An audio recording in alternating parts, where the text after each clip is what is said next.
Am I the a-hole for not giving frequent updates to a friend's husband when he refused to come to the hospital? Original post. Hey, one of my coworkers/friends came to me at work and said she had bad chest pain, that she needed to go to urgent care.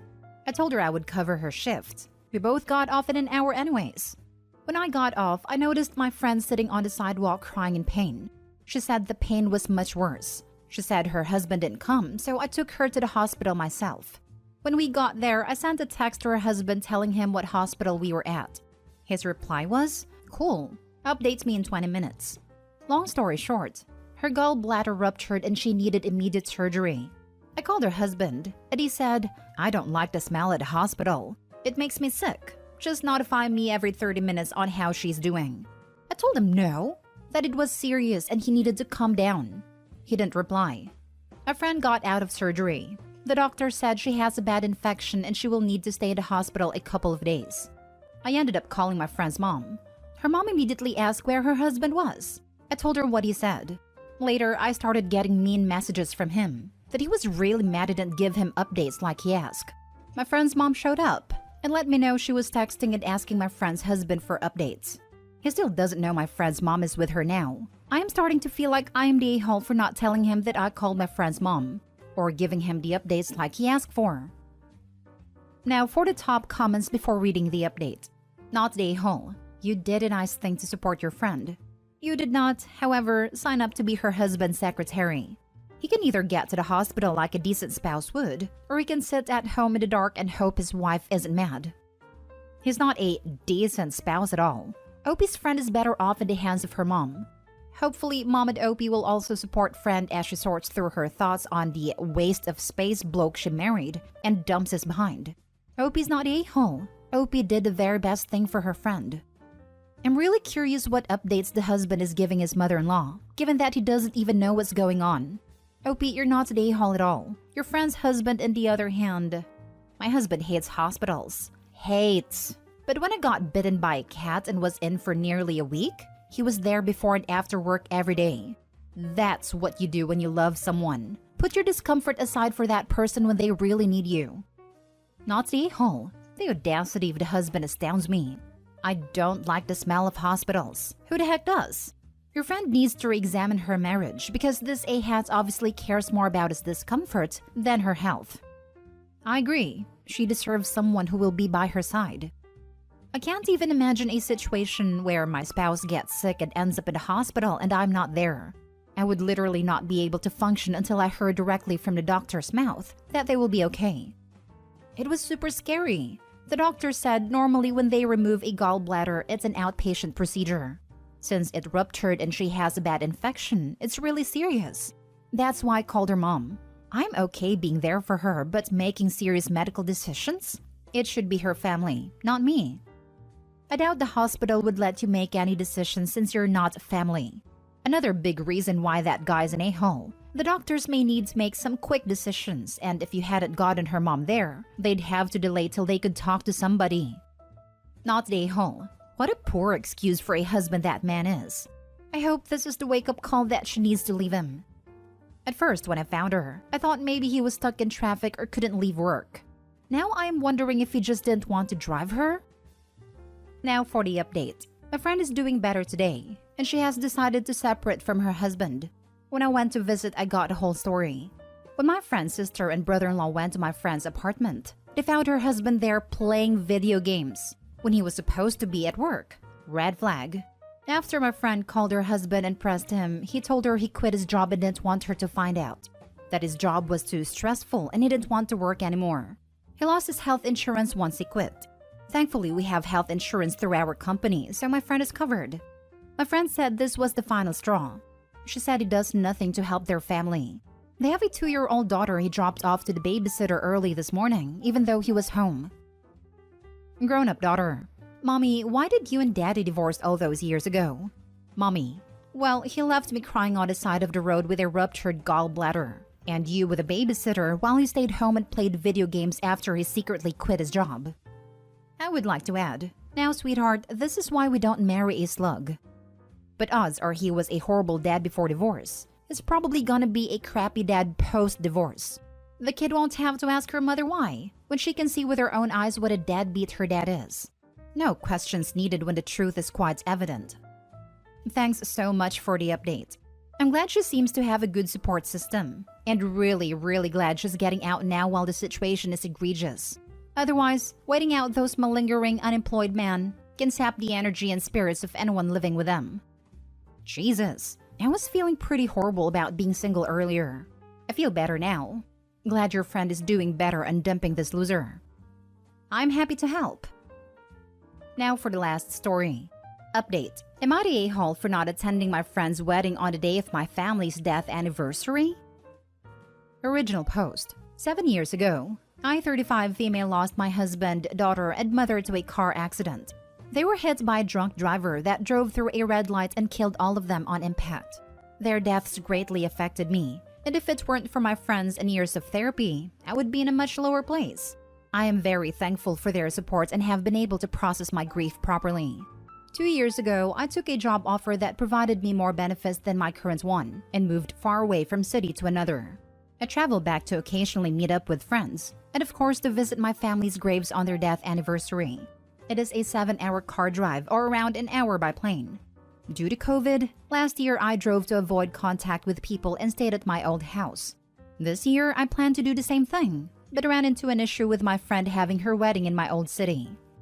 A friend, Amy, 33 female, announced she was engaged last year to her boyfriend of 3 months. A friend group and I were quite shocked, as we never even met him nor did we know she was dating anyone, as we usually tell each other. But nonetheless, we congratulated her, and were happy for her. They were supposed to have their wedding last year but couldn't due to COVID and postponed it to this year.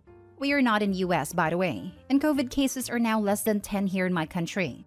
We are allowed gatherings of less than 15 people, and that is what Amy decided to do for her wedding. About a week ago, Amy called me privately to tell me her plans for the wedding. She told me that she is having it on the same day of my family's death anniversary and would like me to not visit their graves and just attend the wedding instead. I was quite shocked that the wedding was planned that specific day and questioned as to why she picked that day. Amy told me she just liked the number date and told me that I can't just gatekeep a certain day. Then I asked her why can't I go visit my family's grave, and she told me that she doesn't want my sadness and grief to take the attention at her wedding. I was incredibly stunned at what she said. I know I am quite emotional, but I know how to compose and behave myself at certain events. Here's where I think I am the a-hole. I told Amy that unfortunately I will not miss out on visiting my family's graves. I tried to ask for a compromise and told her that if my emotions were that much of a problem, I'll attend their graves after the wedding was over. But she said she wants my support for the entire day and dedicated towards her, but she'll think about my offer. It's been a week and I have not heard from her. I feel like I should just go to the wedding to keep the peace as I owe it to her, especially after all the support and love she gave me after my family's death. But it still doesn't feel right to just attend the wedding and forget about my family. Would I be an a-hole if I told her I won't be attending the wedding at all if she hasn't reached a decision? Now for the top comments before reading the update. Not the a-hole. I am so sorry for your loss. But I have a question. Why is Amy allowed to gatekeep that day for her own, but not you? After all, her wedding anniversary will be on that date from now on. Will she try to force you to forget about your loss every year? I think it's really insensitive and selfish of her. And trying to control your emotions in addition to your actions. She doesn't only want you at her wedding. She wants to control what you do with the time you're not at her wedding. As if that would stop you from being sad. This, Amy gets zero say in what you do with your day. Go to your family's graves and do your usual ritual. Then go to the wedding. If she asks, tell her what you do when not at her wedding is none of her business. In fact, text her that right now and withdraw your compromise. You don't need to compromise with her for Pete's sake. First off, my heart goes out to you. I can't imagine what it's been like to go through what you've been through. As to the question, she told me that she is having it on the same day of your family's death anniversary and would like me to not visit their graves and just attend the wedding instead. And that's the point at which I knew she was the a-hole. Had she unknowingly picked the same day, invited you, and only found out too late, that might have gotten close to no a-holes here. But deliberately picking the day she knows you grieve on? No, that's not the action of a friend. You aren't gatekeeping that day. She and others can do what they like. You're simply saying that you are not available that day. Not the a-hole. You weren't even close to one, and Amy's just about a double one. Not just for planning her event on that day when she knew its significance, but for pushing you too. She is available that day. She can go to the grave and the wedding, but the bride thinks that's unacceptable. That is wrong, not the a-hole. Exactly. That makes Opie not the a-hole, and her so-called friend a huge one. Seriously, who the heck thinks they have a right to tell any adult what they can and can't do when it comes to grief, or even life in general? Especially in regards to Opie saying she would just visit her family's graves and then attend a wedding, and a friend being, oh, that's okay. You can't do that. I'm making this date all about me now, so let's focus on that now. Not the a-hole. This woman is not your friend. At all. In your shoes, I would probably go off along the lines of, your wedding will never, ever, ever compete with honoring my dead family. You know, the spouse and daughter and mother I lost? On the same day? I'm so sorry. Seriously, don't ever speak to her again. Now for the update. Hello Reddit, I want to start off by saying thank you to everyone who replied. I was not expecting my post to get this level of attention. I've read all of your comments and thank you once again. I am in tears and became an emotional mess after reading your thoughtful responses. Thank you for the love and support. I have always felt some sort of emotional burden to my friends, so thank you for your encouraging messages and telling me to keep my head up high. Even though we are all strangers on the internet, it sort of felt like I had gained a new family. My heart goes out to the people who have messaged me privately of their experiences with losing their loved ones to drunk driving as well. Please know I have felt your pain. You are not alone in this, and I wish you all the love in this world. Now for the update. I did what some of you suggested and called my other friends to let them know what Amy had asked of me. They were quite livid and angry for me, as they had no idea what Amy was planning for the wedding. We arranged a Zoom call with her the next day to discuss why she'd being so insensitive to me. Well, the call was quite the battle. It started off calm, then Amy just blew up. You guys were right when you said that Amy was jealous of the attention that I had received during the time of my family's death anniversary. Her wedding was a way to shift the attention towards her. She tried to explain to us that by having the wedding on that day, it will turn a negative situation into a positive one. When she realized she wasn't convincing enough, it felt as though a mask had fallen from her face, and she started yelling and insulting me. She said that she is tired of having to play the supportive friend role and that it's been 7 years. I should just get over it by now, or go join my family in the ground.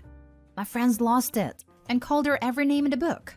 I am honestly just shocked and disappointed at a person who used to be my friend.